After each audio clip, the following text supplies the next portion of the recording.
उत्तरकाशी के धराली में कल बादल फटने और अचानक आई बाढ़ के बाद भटवारी क्षेत्र में सड़क क्षतिग्रस्त हो गई और वाहनों की आवाजाही प्रभावित हुई, जिससे लोगों को भारी परेशानियों का सामना करना पड़ रहा है।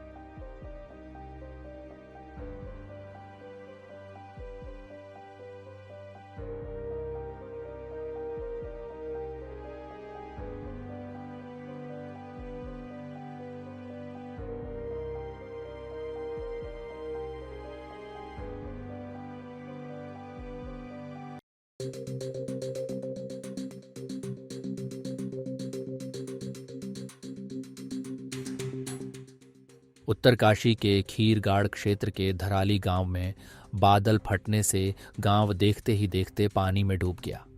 पानी का स्तर इतना कि वहां बने सभी घर पानी में डूबे दिखाई दिए। प्रकृति का ऐसा खेल, जहां नजर जाए वहां पानी नजर आया। जहां पहले कभी लोगों के सपनों के आशियाने थे, अब वहां सिर्फ मिट्टी के पानी में डूबे घर और लोगों की उम्मीदें थीं। जहां पहले गलियों में लोगों की चहलकदमी हुआ करती थी, अब वहां पानी से भरे सन्नाटे नजर आते हैं। इस त्रासदी की वीडियो और तस्वीरें जब सोशल मीडिया पर आईं, तो स्थानीय प्रशासन से लेकर राज्य सरकार तुरंत हरकत में दिखाई दी और आईटीबीपी, एनडीआरएफ और स्थानीय पुलिस बल को तुरंत तैनात किए गए। स्थिति की गंभीरता देखते हुए राज्य की आपातकालीन संचालन केंद्र में तुरंत आला अधिकारियों ने बैठक की और स्थिति से निपटने के लिए तैयारियां शुरू की। केंद्र पर एसडीआरएफ, एनडीआरएफ के अधिकारी पहुंचे और त्रासदी से निपटने के लिए खाका तैयार करने में लग गए। वहां उपस्थित अधिकारी कॉल के माध्यम से वहां की असल स्थिति और जनहानि का पता लगाने की कोशिशों में लगे थे, तो कुछ पीड़ित लोगों की कैसे सुरक्षित स्थान तक पहुंचा सके, उसकी रूपरेखा तैयार करने में लगे थे। राज्य के मुख्यमंत्री पुष्कर सिंह धामी ने भी इस स्थिति का जायजा लिया और तुरंत मदद मुहैया कराने का आश्वासन दिया। बादल फटने की अभी सूचना आई है और बहुत तेज गति से मलबा आया है पानी के साथ। हमारा प्रयास है कि इस समय में सभी को जल्दी से जल्दी राहत के काम किए जाएं, बचाव के कार्य किए जाएं। जिला प्रशासन के लोग वहां पहुंच रहे हैं, साथ में हमारी सेना के लोग, एनडीआरएफ, एसडीआरएफ, आपदा प्रबंधन विभाग लगातार कोशिश कर रहा है कि हमारी सर्वोच्च प्राथमिकता है कि सभी को इस समय राहत की जाए, सभी को बचाया जाए। उत्तरकाशी में आई इस त्रासदी ने प्रधानमंत्री का भी ध्यान अपनी तरफ खींचा और सोशल मीडिया प्लेटफॉर्म एक्स पर पोस्ट करते हुए अपनी संवेदना व्यक्त की। उत्तरकाशी के धराली में हुई इस त्रासदी से प्रभावित लोगों के प्रति मैं अपनी संवेदना व्यक्त करता हूं। इसके साथ ही सभी पीड़ितों की कुशलता की कामना करता हूं। मुख्यमंत्री पुष्कर धामी जी से बात कर मैंने हालात की जानकारी ली है। राज्य सरकार की निगरानी में राहत और बचाव की टीमें हर संभव प्रयास में जुटी हैं। लोगों तक मदद पहुंचाने में कोई कोर कसर नहीं छोड़ी जा रही है।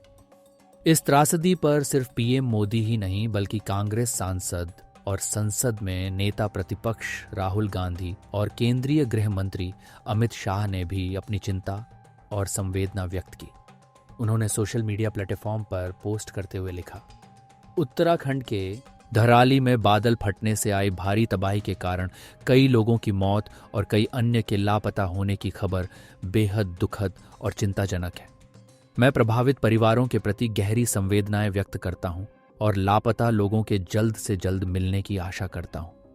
प्रशासन से अपील है कि राहत और बचाव कार्यों में तेजी लाएं। कांग्रेस नेताओं और कार्यकर्ताओं से अनुरोध है कि राहत कार्यों में प्रशासन का सहयोग और जरूरतमंदों की हर संभव मदद करें।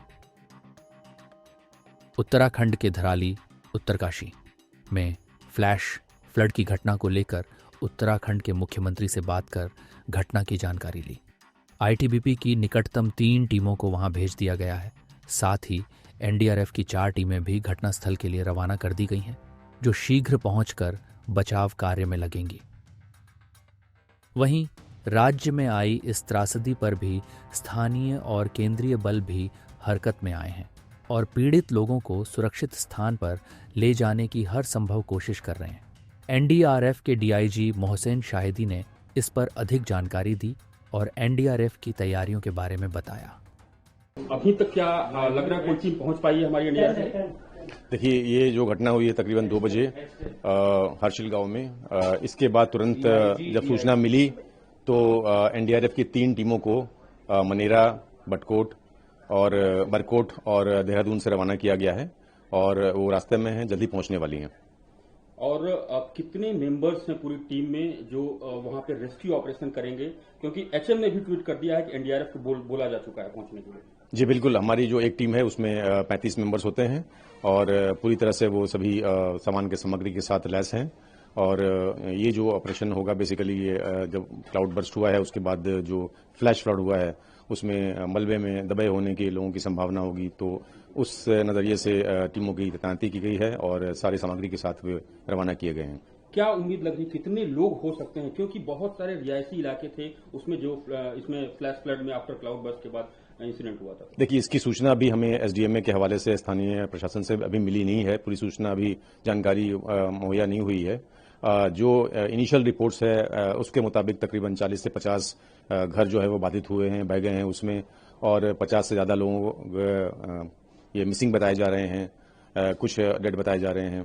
तो अभी पूरा जो ये अभी आकलन किया जा रहा है और अभी इंफॉर्मेशन अवेटेड है।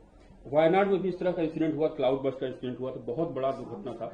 आपको लग रहा है कि उस तरह का मैच, क्योंकि बहुत देख के जिस तरह से वीडियोज आ रहे हैं काफी दुखदायी है? जी बिल्कुल, अगर आप देखें तो वायनाड है या चमोली का जो इंसिडेंट हुआ था 2021 में, एकदम एक तरह से एक रिप्ले लिख रहा है ये इंसिडेंट। तो ये बड़े स्तर पर ये एक राहत बचाव का कार्य अभी यहाँ पर होना है। इस तरह की जब इंसिडेंट्स होते हैं तो किस तरह का खतरा होता है, क्योंकि आप लोगों के लिए खासतौर पे वहां पे जाके प्रेजेंट सिचुएशन में लोगों को बचाना होता है और खुद की भी सुरक्षा का ध्यान रखना पड़ता है। जी बिल्कुल, क्योंकि मलबा काफी है वहां पर, तो वहां पर एक तो खोजना, लोगों को मलबे के नीचे जो दबे हुए बॉडीज होंगी उनको निकालना एक अपने आप में चैलेंज होता है और इसके अलावा जो चूंकि बारिश हो रही है, सेकेंडरी एक फ्लैश फ्लड के भी खतरा रहता है, उससे भी जो हमारे रेस्क्यूअर्स हैं उनको सचेत रहना पड़ेगा।